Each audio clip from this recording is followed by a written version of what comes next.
तर आजच्या या व्हिडिओमध्ये आपल्याला हा एक थेरम पाहायचा आहे. थेरम काय आहे?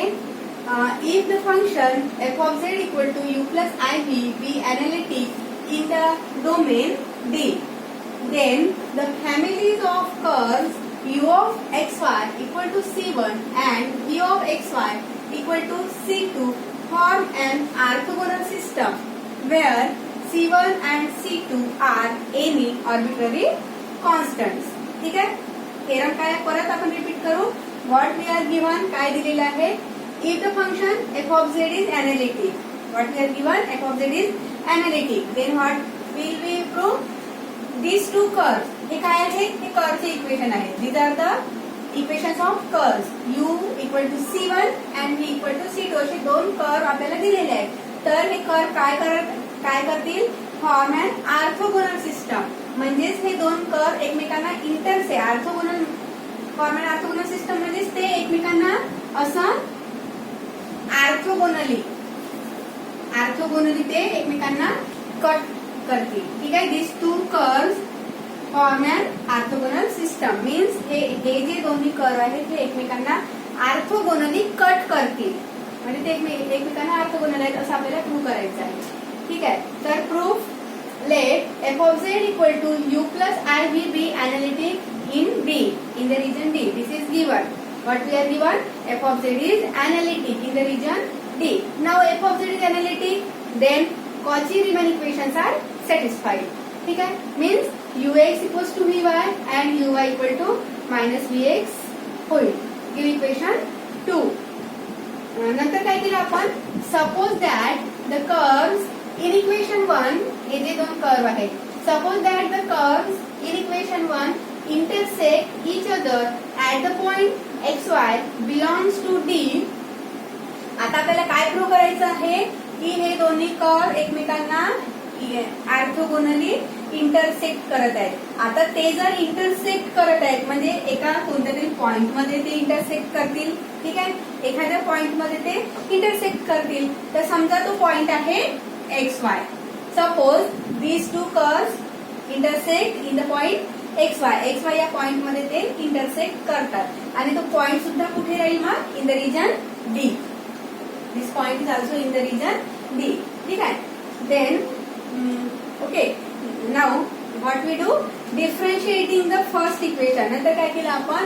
हा जो इक्वेशन 1 आहे, हा equation 1. So differentiating the first equation of 1 चा जो पहिला इक्वेशन आहे म्हणजे हा इक्वेशन 1 चा हा जो पहिला इक्वेशन आहे याला आपण सिम्पली डिफरन्शिएट केलं. Differentiate with respect to x. तर करा याला differentiate with respect to x. ठीक आहे. तर कसं होईल याचं differentiation? It is u of x. Exact तो कोणता फंक्शन आहे हे आपल्याला दिलेलं नाहीये. ठीक आहे. फक्त त्याचं in general u of x y means it is a function of x y असं दिलेलं आहे. तर एक्झॅक्ट कोणता हे आपल्याला माहिती आहे. फक्त एवढं माहिती आहे की तो x आणि y चा फंक्शन आहे. ठीक आहे. तर आता विथ रिस्पेक्ट टू x करायचं आहे म्हणजे y कॉन्स्टंट राहील. y is a constant. Okay. तर x टर्मचं डेरिव्हेटिव्ह काय होईल? Del u by del x. ठीक आहे.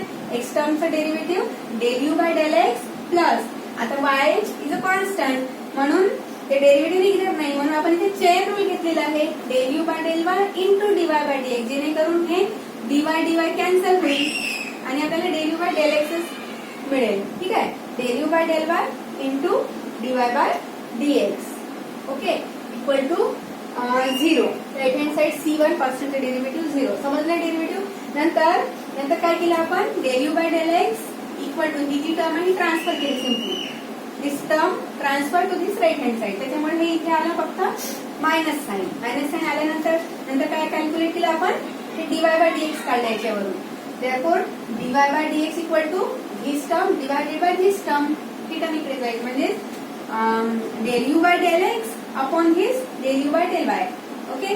ही टर्म म्हणजे del u by del x divided by this term आणि मायनस साइन असल्यामुळे मायनस. ठीक आहे. त्याच्यानंतर काय केलं आपण?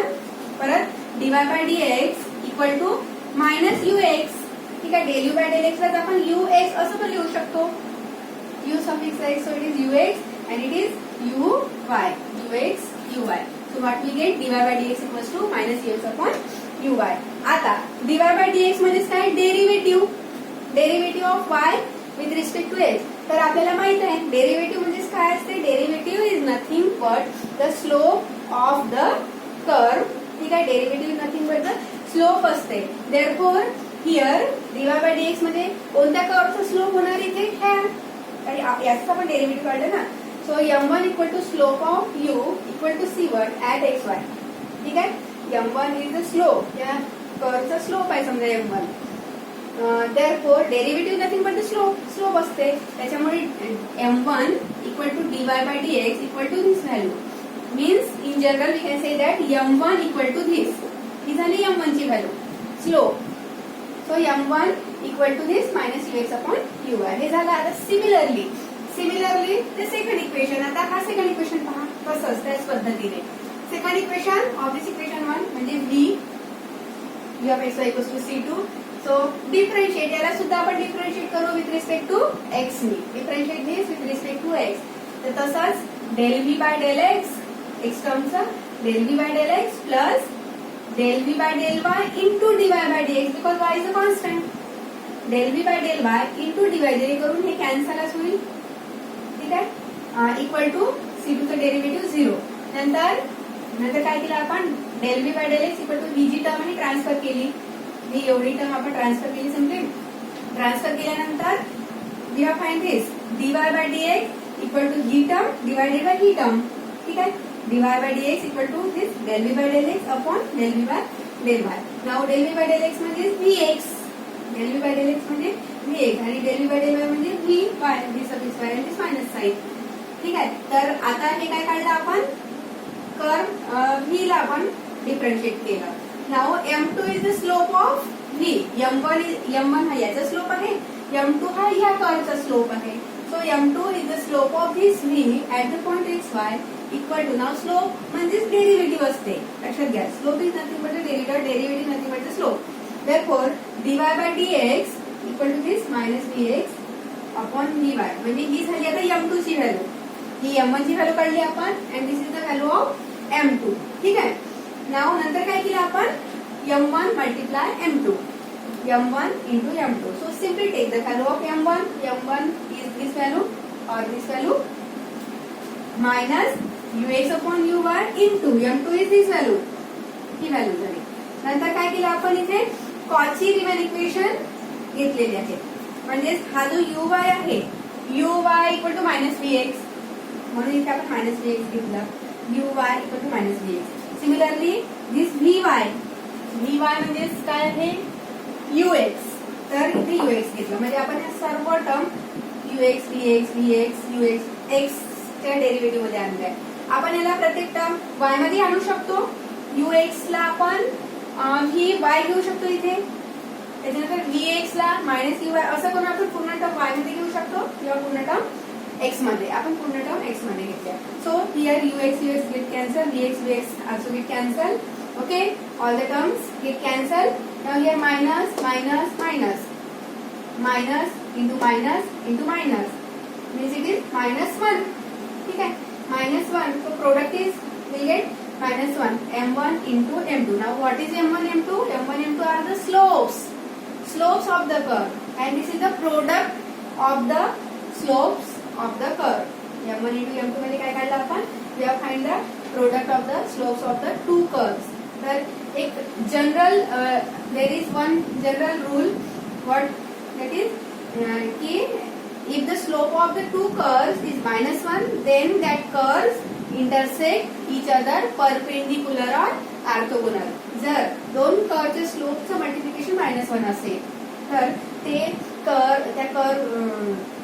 कर्व एकमेकांना इंटरसेक्ट करतात ऑर्थोगोनली. तर इथे सुद्धा स्लोपचं मल्टिप्लिकेशन -1 आलं म्हणजे this implies the curves in equation 1 cut each other orthogonally at the point xy. आधीच दिलं आपण की ते xy मध्ये इंटरसेक्ट करतात. ठीक आहे. ओके. हा एक नियम आहे तो तुम्ही लक्षात ठेवा की जर दोन कर्वचे स्लोपचं मल्टिप्लिकेशन जर -1 असेल तर ते दोन्ही कर्व एकमेकांना ऑर्थोगोनली इंटरसेक्ट करतात. इथे सुद्धा याचं मल्टिप्लिकेशन -1 आलं means this two curves cut each other orthogonally. ठीक आहे. What again I have taken here the revision. ठीक है, f of z is analytic, therefore we take the Cauchy-Riemann equation.